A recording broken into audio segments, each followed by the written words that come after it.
Bismillahirrahmanirrahim. Assalamualaikum warahmatullahi wabarakatuh. Alhamdulillah alladzi an'amana bi ni'matil iman wal islam walladzi bi ni'matihi tatimmus shalihat walladzi bi ni'matihi tatanazzalu rahmat.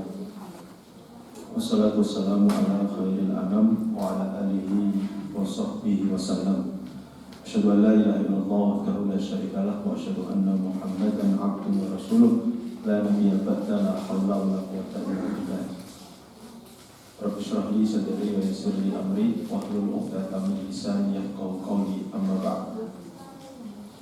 Ibu bapak jamaah Masjid As-Salam Kerjasari, mudah-mudahan senantiasa dalam lindungan Allah, mudah-mudahan senantiasa dalam penjagaan Allah, mudah-mudahan senantiasa dalam taufik hidayah riayah Allah Subhanahu wa taala.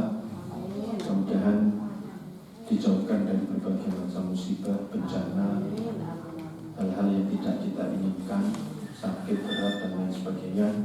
Mudah-mudahan kita semuanya dimudahkan segala urusan kita, dimudahkan rezeki kita, dimudahkan usaha-usaha ikhtiar kita, dimudahkan sekolah atau kuliah keluarga kita, anak kita, cucu kita semuanya, dan dimudahkan kita semuanya untuk istiqomah di jalan Allah, memakmurkan masjid, dan mudah-mudahan kalau Allah mencabut nyawa kita, insya Allah kita husnul khotimah, dan mudah-mudahan nanti kita akan dikumpulkan di surganya. Amin. Ibu bapak, 1 tahun tidak berjumpa. Terakhir kemarin 2022 November. Sekarang 2023. Dan ini semacam ringkasan dari yang sudah kita sampaikan selama setahun kemarin atau yang sudah lalu. Rangkuman man yazra yahsud, ini kata mutiara, kata hikmah yang dihafalkan anak-anak di pondok-pondok pesantren. Barang siapa menanam pasti akan memanen. Nanam baik insya Allah akan panen baik, nanam jelek juga nanti akan panen jelek. Dan ini tidak harus nanti di akhirat, Allah bisa memberikan cash balasannya, baik itu amalan baik atau amalan jelek. Allah bisa membalas di dunia langsung, spontanitas. Al-Quran lain kalau di surat Al-Isra ini Allah berfirman, dan insya Allah kita sudah sering baca ayat ini ya, in ahsantum ahsantum li anfusikum wa in asatum falaha. Jika kalian berbuat baik, sejatinya itu kamu berbuat baik untuk diri kamu sendiri, nanti kita akan mendapatkan hasilnya. Dan tapi jika kalian berbuat jelek, jahat, kerugian, kejahatan itu kembali kepada diri kamu sendiri. Di surat Al-Zalzalah, wa may ya'mal mithqala dzarratin khairan yarah wa may ya'mal mithqala dzarratin syarran yarah. Setiap yang kita lakukan, baik amalan baik atau amalan jelek, sekecil atom, kalau itu diartikan atom atau bahkan partikel yang lebih kecil daripada atom, neutron, proton, elektron, karena saking kecilnya nggak kelihatan, maka nanti yang bersangkutan akan melihat dan akan mendapatkan balasannya yang setimpal.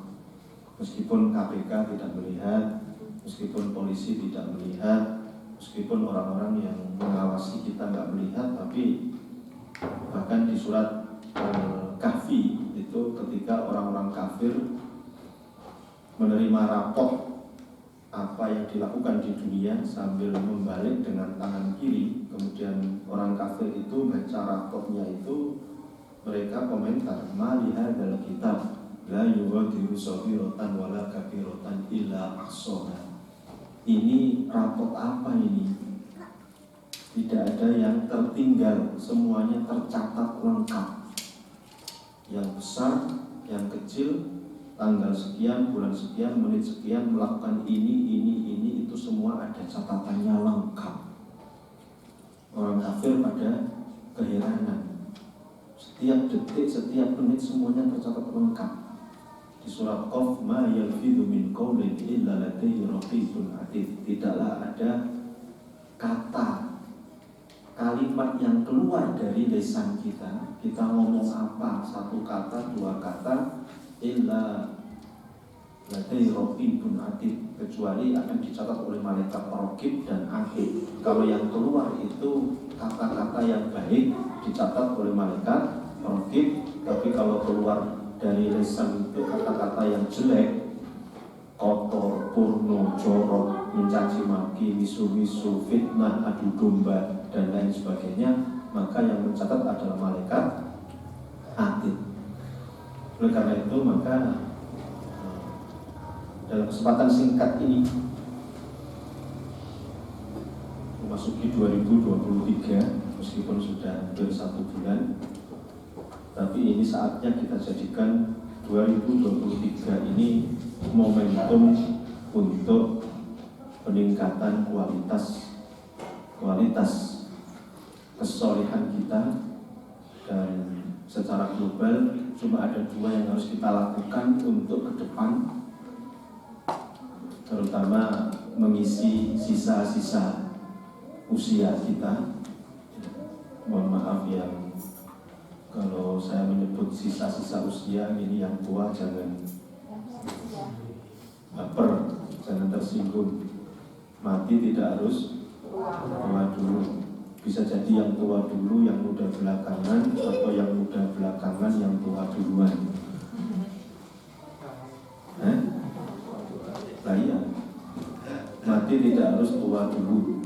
Bisa jadi yang tua dulu, yang muda belakangan, atau yang muda belakangan, yang tua duluan. Kan bisa jadi begitu. Ya sudah, korbankan duluan itu mayoritas masih muda. Bahkan banyak yang belum punya KTP, di bawah 15 tahun meninggal, mendahului kita semua. Oleh karena itu, jamaah rahimakumullah, 2023 ke depan ada 2 hal yang harus kita lakukan. Yang pertama, jangan berbuat dosa, jangan berbuat maksiat sekecil apapun. Ini harus kita canangkan, harus kita kuatkan tekad ini. Dan yang kedua, mari maksimal, optimal, sungguh-sungguh untuk memperbanyak amal soleh dan ibadah sebagai bekal kita kembali ke hambaan Allah Subhanahu wa ta'ala. 2 itu. Insya Allah kita sudah sangat paham ini semuanya. Nah, beberapa kiat untuk agar kita tidak dosa dan maksiat, dan kiat agar kita bisa meningkatkan ibadah dan amal soleh, ada poin-poin berikut ini. Nanti kalau tidak cukup waktu, mau dibaca sendiri.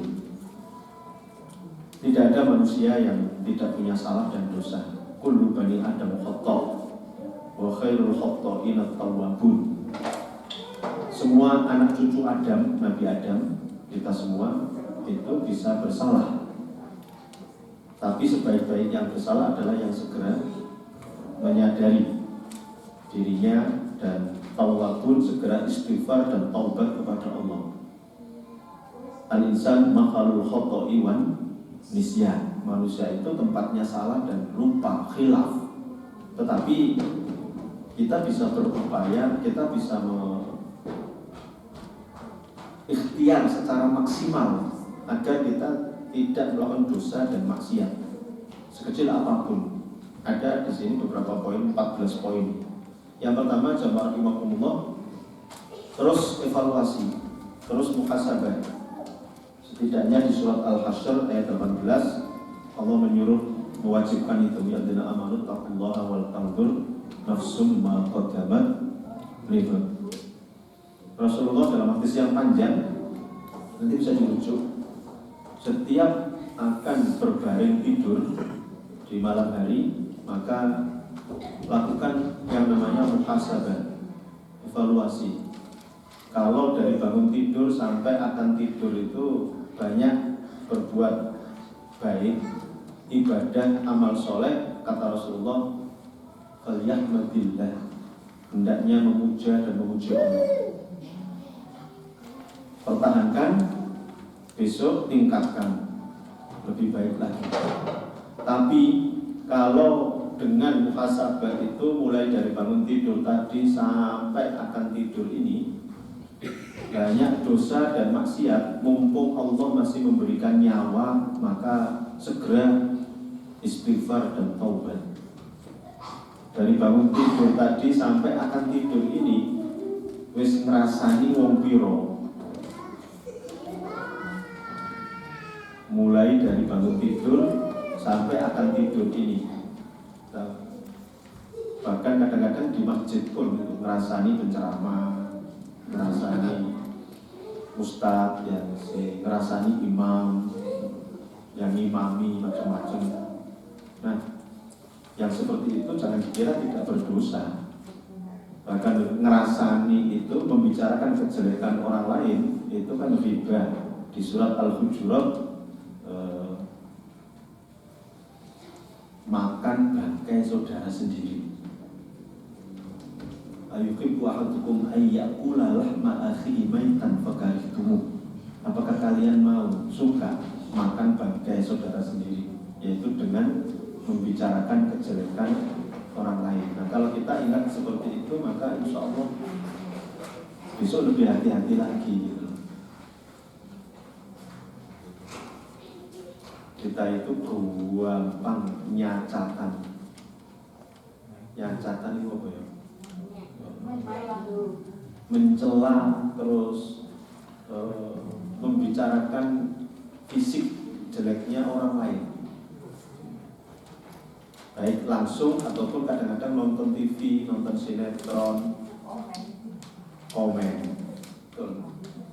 HP, YouTube atau apalah yang ada di situ, nyuacatan. Sehebat apapun kadang-kadang masih ada di catatan, itu nyacat. Dan ini harus kita evaluasi ke depan, hati-hati. Lebih baik kita banyak diam. Selain kita nyacatan, kadang-kadang juga nyacatan dan iya. Saya tidak kuasa untuk menyebut.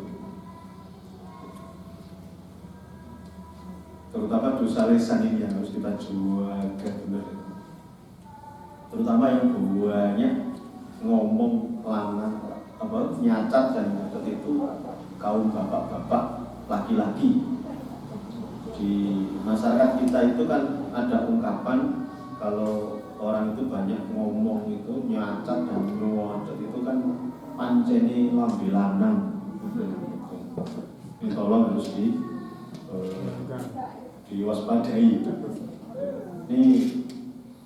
Ini baru satu sisi, belum sisi yang lain. Mulai dari bangun tidur sampai kita akan tidur ini sudah mendolimi berapa orang, sudah menyakiti berapa orang, baik dengan ucapan ataupun dengan perbuatan. Apalagi kemudian mulai dari bangun tidur tadi mungkin barangkali melakukan makan yang haram, minum yang haram, memakai dari sumber yang haram dan lain sebagainya, melakukan dosa ini, dosa itu, molimo, na'udzubillah, na'udzubillah. Itu nomor satu. Itulah maka kemudian nomor dua, agar kita terhindar dari dosa dan maksiat, itu menjauhi stimulus maksiat, dosa, dan menjauhi hawa nafsu. Karena inna nafsa la'ammaratun bisu. Nafsu itu mencegah, hanya mengajak untuk berbuat jelek, dosa, dan maksiat. Maka kita jauhi stimulus maksiat, dosa. Stimulus itu apa ya? Rangsangan sesuatu yang mengarah kepada dosa dan maksiat. Makanya Al-Quran di surat Al-Isra ayat 32 itu wala taqrabuz zina. Kalian jangan mendekati zina. Lihat bahasa Allah. Allah tidak bicara dengan kalian jangan berzina, gitu, enggak. Tapi jangan mendekati zina, apalagi berzina. melakukan, mendekati yang mengarah kepada zina saja nggak boleh, apalagi melakukannya. Dan Islam menutup celah. Mumpung belum keterusan, maka yang mendekatkan kepada zina itu semuanya haram. Apa contohnya misalnya? Yang mendekatkan kepada yang haram itu apa? Mendekatkan kepada zina tadi. Ini aplikasi atau pemahaman dari surat Al-Isra yang Allah melarang kita, kamu jangan sekali-kali mendekati yang mengantarkan kepada zina. Nah, semua yang mengantarkan kepada zina itu dalam Islam hukumnya haram. Contohnya pacaran, itu mengarah kepada zina. Dan jamaah rahimakumullah, 2 minggu ini, terutama seminggu terakhir ya, kalau 2 minggu ini yang viral itu mungkin dengan baca atau tidak, itu keputusan dari Pengadilan Agama Bojonegoro. Apa kira-kira? Dispensasi pernikahan. Ya, dispensasi karena apa? Ya, betul. Ratusan anak-anak SMP, SMA hamil sebelum nikah. Perzinahan yang luar biasa. Dan gak jauh dari kita. Nah, waktu itu kita alhamdulillah itu di Ponorogo. Nah, kok seminggu yang lalu Pengadilan Agama Malang itu mutar dan memuat juga berita itu. 230 berapa dalam 1 tahun itu anak-anak kita di Malang, SMP, SMA itu hamil di luar nikah. Ini kota Malang, Malang yang religius, Malang yang agamis. Dan saya sering menyampaikan waktu itu berkali-kali, saya sering berhadapan dengan anak muda ketika di kantor yang sudah hamil seperti itu. Saya beri waktu yang agak lumayan panjang untuk sampai nangis-nangis. Kalau di Batu itu alhamdulillah semua KUA Batu itu menolak kalau ada calon pengantin yang sudah hamil, baik 1 bulan, 2 bulan, apalagi lebih dari itu, nggak mau menerima. Batu sepakat, umarok dan ulama menolak itu, mau menerima kalau nanti sudah melahirkan. Tapi di Malang dan Kabupaten dan seluruh kota-kota di Indonesia masih menerima karena KHI, kompilasi hukum Indonesia, fikihnya Indonesia itu membolehkan, dan ini menjadi payung hukum. Tapi dengan syarat memang wanita yang sudah hamil itu boleh menikah dengan laki-laki yang menghamili. Makanya di Batu banyak yang akhirnya pindah nikah ke kota Malang dan Kabupaten Malang, karena memang ada payung hukum. Ini yang kemudian perlu untuk direvisi. Sudah kita sampaikan dan menunggu hasil dari orang-orang yang ada di atas. Ini luar biasa ya. Jadi stimulus zina itu banyak sekali, dan panjenengan bisa membaca Islam itu luar biasa. Hanya ada di Islam yang mengajarkan seperti ini. Semua yang mengantarkan kepada zina itu haram hukumnya. Dalam berinteraksi lawan jenis itu kita diminta untuk menundukkan pandangan, namanya ghaddul basar. Itu di surat apa? An-Nur ayat 30 dan 31. Laki kepada perempuan, perempuan kepada laki-laki. Tundukkan pandangan. Ini dalam rangka untuk ini, menjauhi stimulus dosa. Karena kullul ma'asi awwaluhan nadhra. Semua maksiat dosa itu diawali oleh pandangan mata. Dari sawah turun ke kali, dari mata turun ke kuali, dari mata turun ke kuali. Maka hadis Rasulullah ini luar biasa. Sampai ada yang Jabir bin Abdullah dan Ali bin Abi Thalib itu bertanya. Ali bin Abi Thalib bertanya, ya Rasulullah, Kita ini kan tidak bisa tidak berjumpa dengan lawan jenis.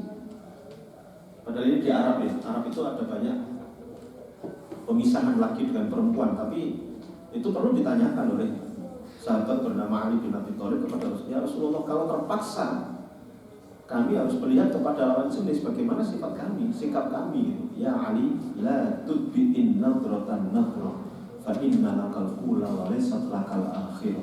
Wahai Ali, jangan ikuti pandangan pertama dengan pandangan berikutnya.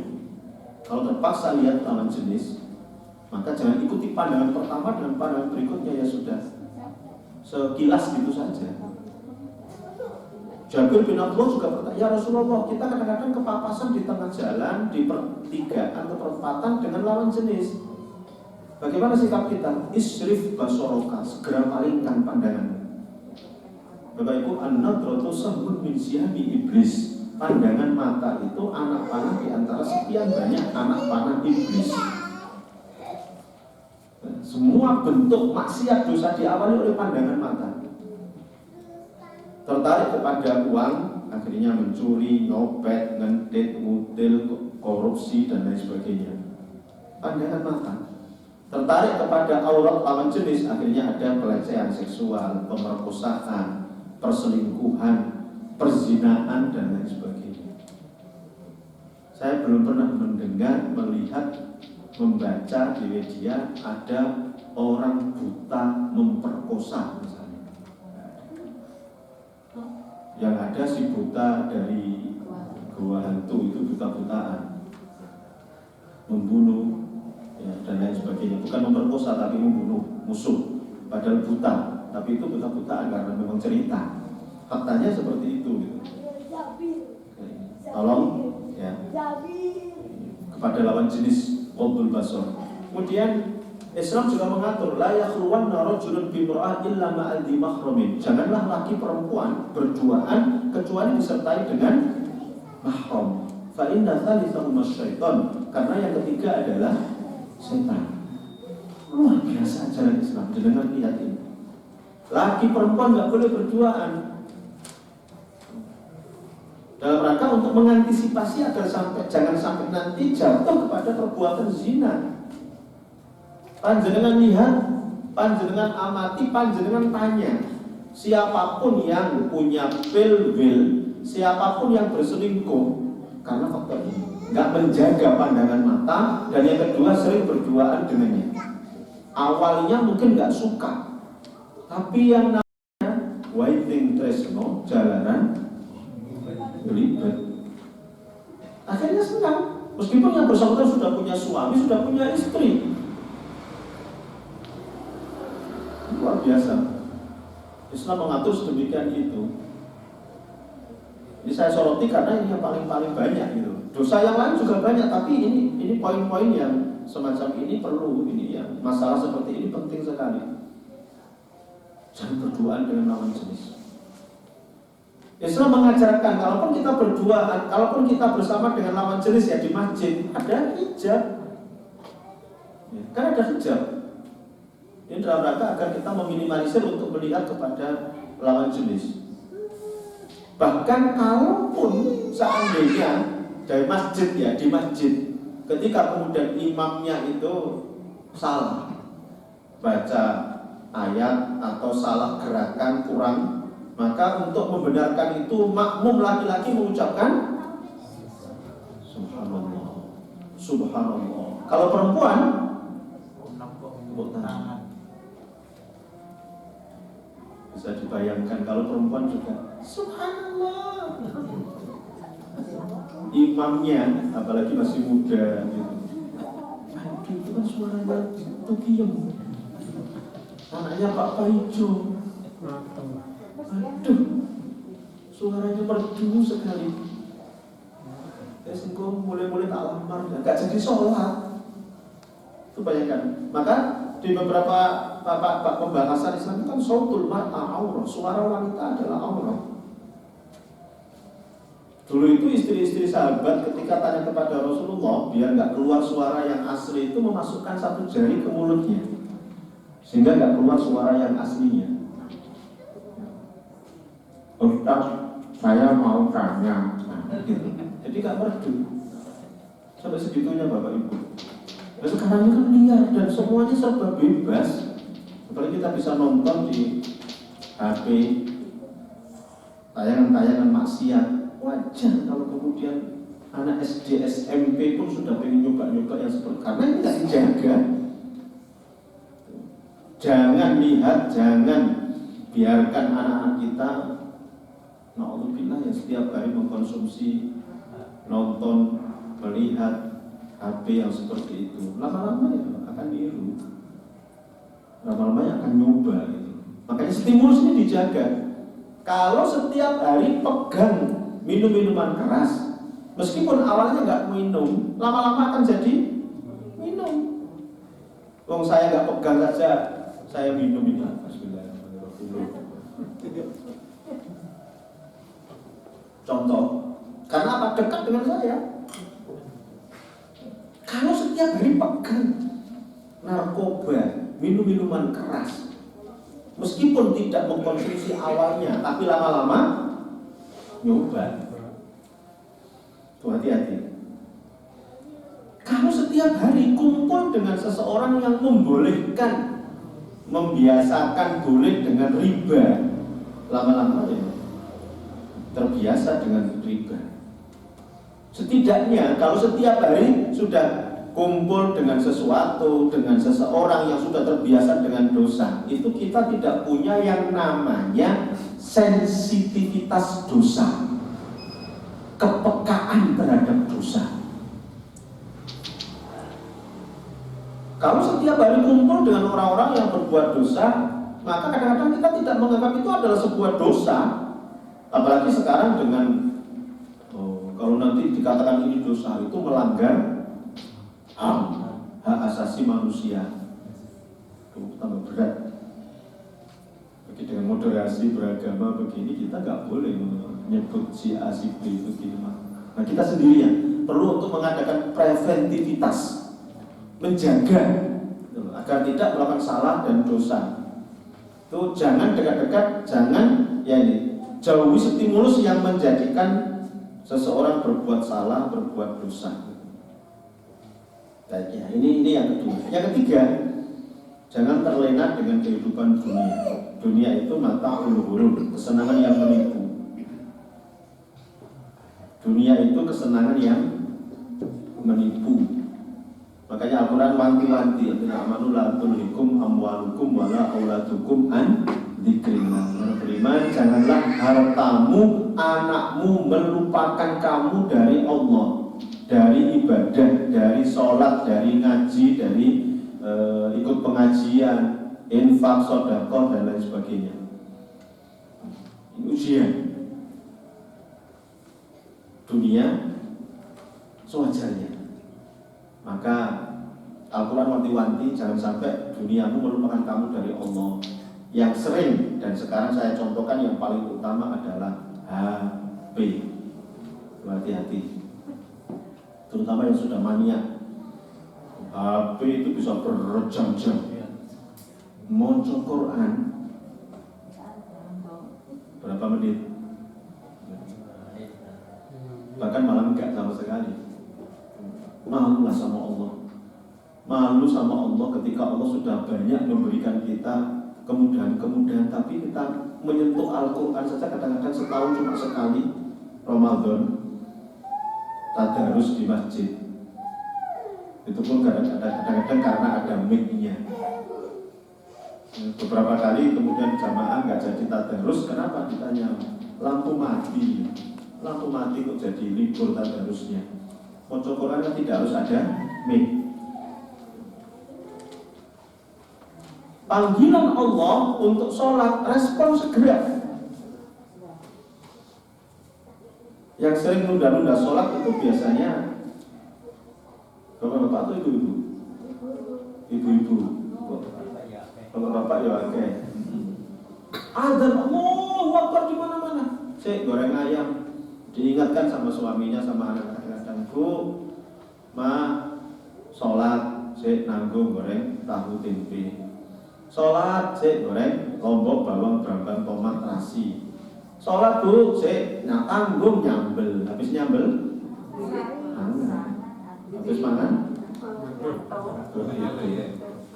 Masuk surga sih. Kalau mau masuk surga sih akhirnya. Nah, itu betul itu.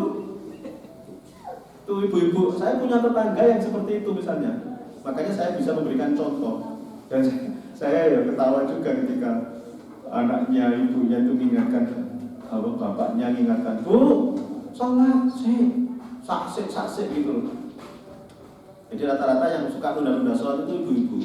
Kalau bapak-bapak biasanya cuma ngancani ibu itu mau. Mateng. Baik ngancani. Malah alasannya winter.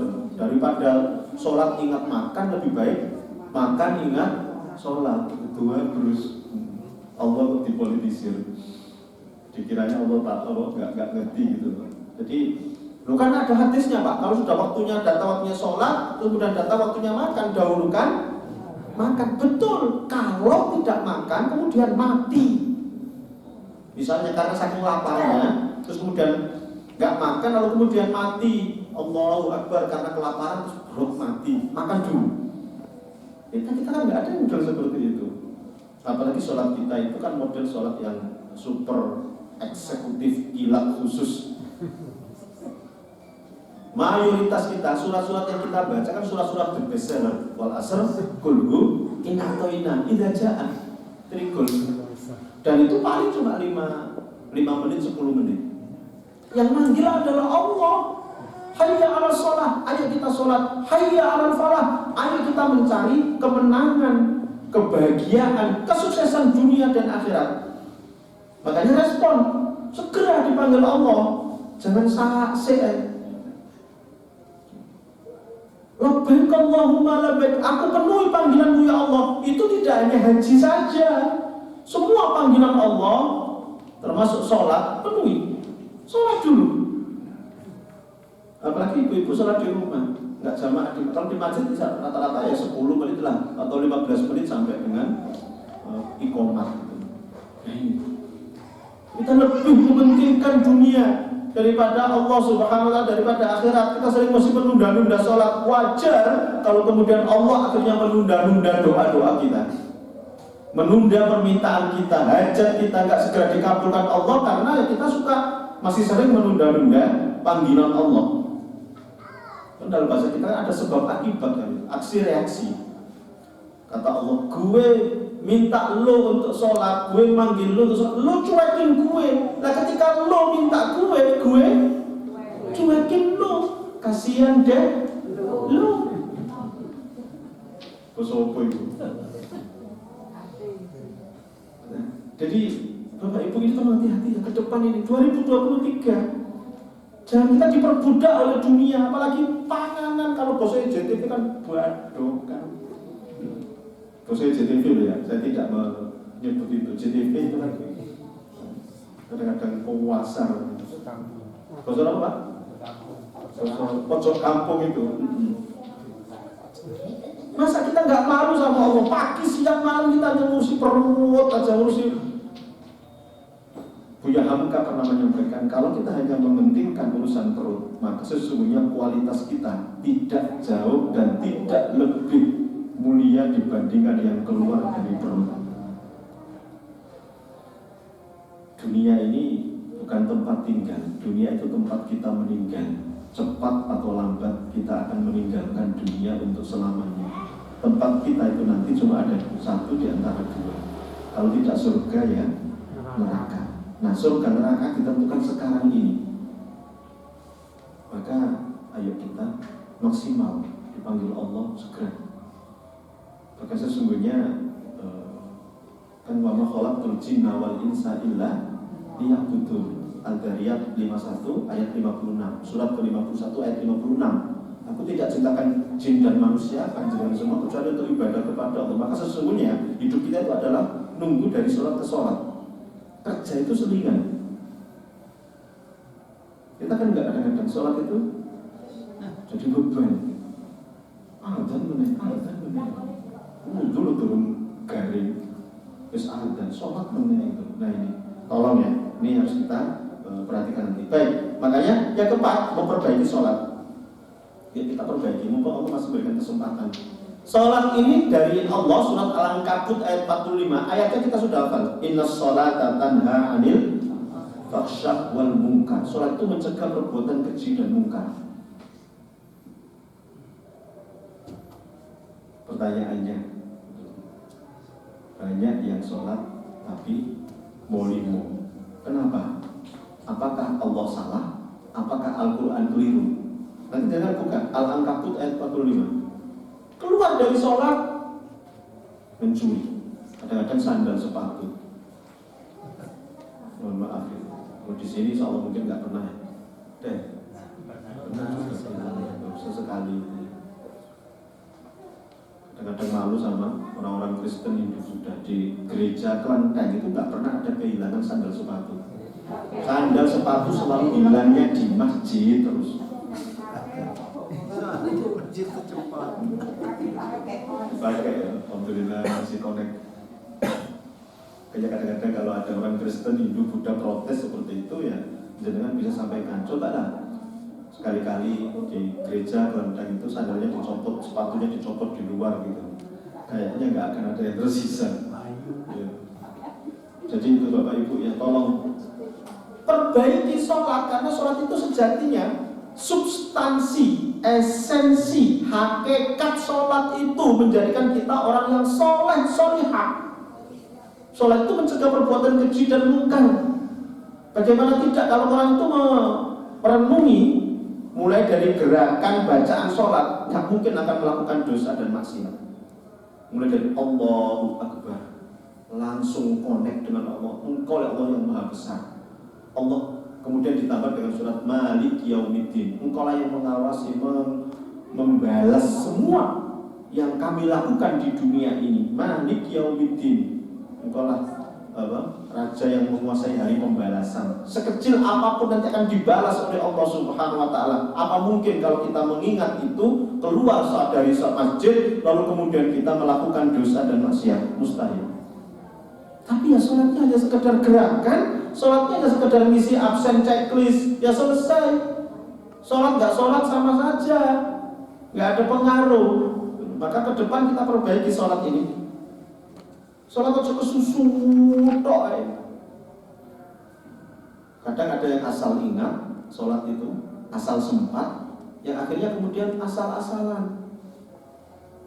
Sholat tadi itu beban. Sholat gitu. Ya Allah. Padahal sholat itu kalau dikumpulkan satu hari, kalau kita kerjakan sholat katakan 10 menit itu sudah panjang sekali. Rata-rata 2 menit, 3 menit. Misalnya 10 menit kita sholat, satu hari kita kerjakan 5 kali berapa? 50 menit. 50 menit, nggak sampai 1 jam. Sementara kita dikasih Allah satu hari berapa jam? 24 jam. 1 jam untuk sholat. Itu tuh banyak orang Islam yang ngaku Islam nggak sholat. Kalau belum sholat, waktu. Ke depan harus kita perbaiki ini. Ayo Bapak Ibu sama-sama. Saya tidak berarti kemudian lebih baik daripada panjenengan ya. Ayo sama-sama lah. Sisa usia ini, mari kita manfaatkan untuk ini semuanya. Mumpung Allah masih memberikan nyawa, ayo jangan mengejar dunia toh aja. Dunia, kerja, kadang-kadang yang utangnya muake. Kadang-kadang nggak habis pikir. Mohon maaf gitu. Ini yang perlu untuk kita prioritaskan ke depan ini. Nomor 6, nomor 7, nomor 8 itu saya sering memberikan contoh, hati-hati untuk TTA, teman, tempat, aktivitas, kegiatan. Berkumpul dengan orang-orang soleh, ini penting. Menjauhi lingkungan yang buruk. Bentuk dan cari komunitas, teman dan tempat. Teman itu almar'u ala dini khalili, orang tergantung agama temannya. Teman itu penyakit menular. Betul. Karena kiri jenengan menguap, amot, lama-lama jenengan ikut amot. Teman, apalagi kita bicara masalah itu, rata-rata kalau salah bergaul, masuk jebakan narkoba, sampai kadang-kadang rokok. Anak-anak yang merokok jenengan tanya itu, Awalnya nggak merokok, tapi karena apa? Karena faktor teman yang merokok, kalau nggak merokok dibully, paling nggak diledekin gitu. Hari gini nggak merokok, apa kata dunia? Bencong, macam-macam gitu. Saya pernah tinggal di Jakarta 8 tahun. Saya dulu sering dibully gitu. Saya jaga hubungan dengan lawan jenis. Saya tinggal di kampung yang juga di sana banyak anak-anak muda. Saya waktu datang kuliah pertama kali ke Jakarta itu umur 16 tahun. Meskipun dari sisi wajah saya tidak begitu ganteng, tapi banyak yang suka dengan saya. Betul, benar ini saya sampaikan itu. Namanya ini tuh ada gitu. Tapi saya menjaga. Saya diledekin bencong gitu, nggak suka dengan wanita, sukanya dengan sama jenis katanya. Enggak. Tapi saya menjaga aturan agama, saya bilang gitu. Ada batas-batas, ada hijab dan lain sebagainya gitu. Nggak perlu diladeni gitu-gitu. Bencong biarin gitu. Bencong gue, lu mau apa? Kan begitu. Selesai. Gitu. Buktinya alhamdulillah saya sudah laku nikah dan saya sudah dikaruniai 6 orang anak. Kan bukan bencong. Laki-laki beneran. Maka dengan ini kumpul dengan orang-orang soleh ini penting Bapak Ibu.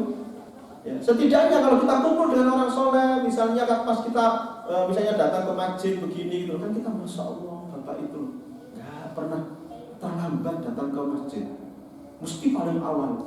Lah aku nggak terlambat toh gitu.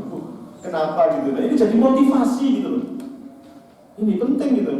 Bapak itu ya Allah, padahal nggak begitu kaya, tapi selalu infak sedekah. Aku yang kaya, tapi kok mau wedih, mau welit, nyuwengit, mau wakil, cetek. Ya ini, jauhi lingkungan yang buruk. Terus kemudian tafaqquh fiddin, ngaji. Ini penting, makanya alhamdulillah ya kita doakan kemudian takmir selalu mengadakan ngaji seperti ini sampai kiamat. Amin ya rabbal alamin. Ini penting. Ini dalam rangka agar kalau ada yang lupa, ada yang mengingatkan ustadznya. Kalau nggak tahu biar diberitahu gitu. Baik, kemudian menjalankan perintah Allah secara konsisten dan meninggalkan larangannya, mengikuti mengamalkan sunnah Rasul dari bangun tidur sampai akan tidur, insya Allah akan terjaga dari dosa maksiat. Perbanyak zikrullah, ingat Allah. Kalau kita ingat Allah, Allah melihat, mengawasi, memantau. Kan nggak mungkin kita akan berbuat salah dosa. Wong kita kalau ingat kita dilihat, diawasi oleh CCTV, itu kan kita nggak berani kan berbuat salah dosa. Ngutil apa barang di mall itu. CCTV itu kan mengawasi kita ya untuk saat-saat tertentu saja. Kalau error udah mati. Sementara Allah itu mengawasi kita 24 jam. Allah tidak ngantuk, apalagi tidur. La ta'khudhuhu sinatun wala itu harus terus kita ingat. Hati-hati Bapak Ibu, kita diawasi oleh cepat atau lambat pasti akan terbongkar. Baik, kemudian memperbanyak syukur kepada Allah dengan cara yang benar. Ibrahim ayat 7. Rasulullah itu sampai kaki bengkak pecah apal karena saking lamanya berdiri rukuk dan sujud. Setiap hari, setiap malam Rasulullah bangun malam tahajud.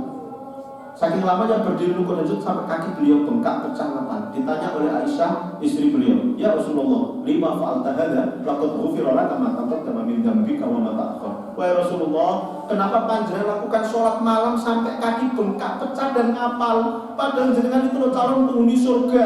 Jenengan itu dosa yang lain yang akan datang diampuni oleh Allah. Jenengan itu maksum, terjaga dari godaan jin setan. Tapi kenapa jenengan lakukan ini semuanya? Beliau jawab, "Afala uridu an akuna 'abdan syakura." Aku ingin jadi hamba Allah yang banyak bersyukur, yaitu dengan rajin ibadah. Karena Al-Quran sudah nyindir kita, wa qalilun min ibadiyas syakur. Sedikit sekali hambaku yang bersyukur, banyak yang kufur nikmat.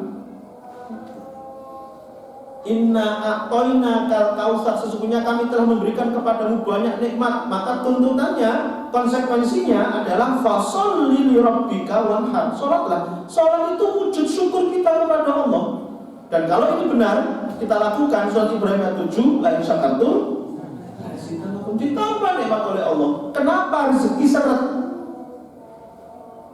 Kita kurang syukur, kita kurang banyak ibadah. Wa may yattaqillaha yaj'al lahu makhraja wa yarzuqhu min haitsu la yahtasib. Kalau benar-benar bertakwa, maka akan ditambah oleh Allah rizki dari arah yang tidak disangka-sangka dan akan diberikan jalan keluar dari berbagai macam masalah problematika. Ini sudah janji dari Allah. Kita sering ragu, nggak percaya. Ya akhirnya ya seperti ini kondisinya. Baik, kemudian ingat mati, tadi saya sudah sampaikan ya. Kemudian doa, terus mohon kepada Allah dan sebagainya.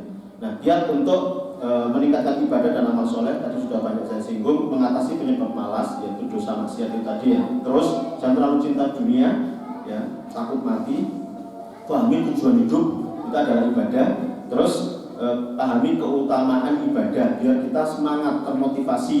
Jadikan ibadah itu adalah keinginan lalu tekad dengan mengingat bahwa mati bisa menjemput kita secara tiba-tiba. Nomor 56, ibadah itu adalah relaksasi dan kekuatan. Rasulullah SAW mengatakan begini kepada Bilal, ya Bilal, arifna bis sholat. Wahai Bilal, mari kita mencari ketenangan, kedamaian, kebahagiaan dengan sholat. Sholat itu kebahagiaan.